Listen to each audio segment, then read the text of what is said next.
ప్రియమైన సహోదరి సహోదరులారా, మీకు శుభవార్త. 2025 సంవత్సరంలో మొత్తం 365 అంశాలను మీతో పంచుకోబోతున్నాము. జనవరి 1వ తేదీ నుండి ప్రతిరోజు ఒక అంశము మరియు దానికి సంబంధించిన వాక్యమును పంచుకుంటాము. దయచేసి ఆ వాక్యములను వినండి, ధ్యానించండి మరియు ఆశీర్వదించబడండి. దయచేసి సబ్స్క్రైబ్ చేయండి మరియు మీ స్నేహితులతో పంచుకోండి.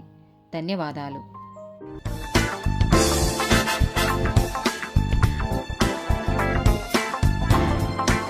73rd డే టాపిక్ పిరికితనం. నిర్గమకాండము 32వ అధ్యాయము 22 నుండి 24 వచనాలు. అహరోను, నా ఏలినవాడా, నీ కోపము మండనీయకుము. ఈ ప్రజలు దుర్మార్గులను మాట నీ వెరుగుదువు. వారు మాకు ముందు నడుచుటకు ఒక దేవతను చెయ్యుము.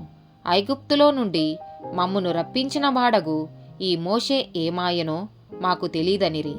అందుకు నేను, ఎవరి యొద్ద బంగారము ఉన్నదో వారు దానిని ఊడతీసి తెండని చెప్పితిని.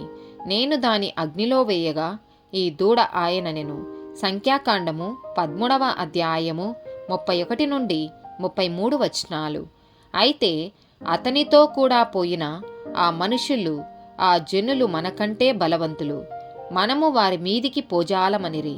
మరియు వారు తాము సంచరించి చూచిన దేశమును గూర్చి ఇశ్రాయేలీలతో చెడ్డ సమాచారం చెప్పి, మేము సంచరించి చూచిన దేశము తన నివాసులను భక్షించు దేశము. దానిలో మాకు కనబడిన జనులందరూ ఉన్నత దేహులు. అక్కడ నెఫీయుల సంబంధులైన అనాకు వంశపు నెఫీలను చూచితిమి. మా దృష్టికి మేము మిడతల వలె ఉంటిమి, వారి దృష్టికిని అట్లే ఉంటిమనిరి. న్యాయాధిపతుల గ్రంథము 7వ అధ్యాయము 3వ వచనం.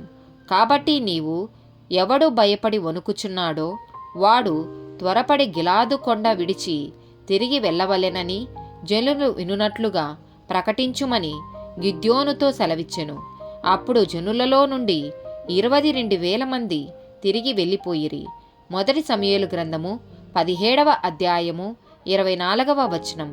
ఇశ్రాయేలీలందరూ ఆ మనుషుని చూచి మిక్కిలి భయపడి వాని ఎదుట నుండి పారిపోగా, సామెతల గ్రంథము 28వ అధ్యాయము 1వ వచనం. ఎవడును తరుమకుండనే దుష్టుడు పారిపోవును, నీతిమంతులు సింహము వలె ధైర్యముగా నుందురు. సామెతల గ్రంథము 29వ అధ్యాయము 25వ వచనం. భయపడుట వలన మనుషులకు ఉరి వచ్చును, యెహోవాయందు నమ్మిక ఇంచువాడు సురక్షితముగా నుండును.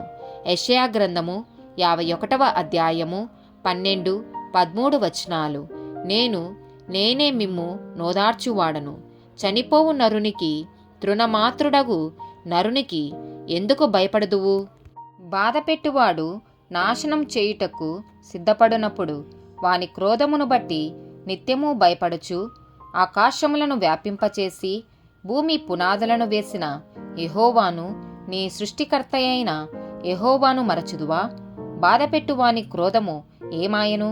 మత్తయి సువార్త 10వ అధ్యాయము 28వ వచనం. మరియు ఆత్మను చంపనేరక దేహమునే చంపువానికి భయపడుకుడి గాని, ఆత్మను దేహమును కూడా నరకంలో నశింపజేయగల వానికి మిక్కిలి భయపడు. మత్తయి సువార్త 26వ అధ్యాయము 56వ వచనం. అయితే ప్రవక్తల లేఖనములు నెరవేరునట్లు ఇదంతయు జరిగెనని చెప్పెను. అప్పుడు శిష్యులందరూ ఆయనను విడిచి పారిపోయిరి. ప్రకటన గ్రంథము 21వ అధ్యాయము 8వ వచనం.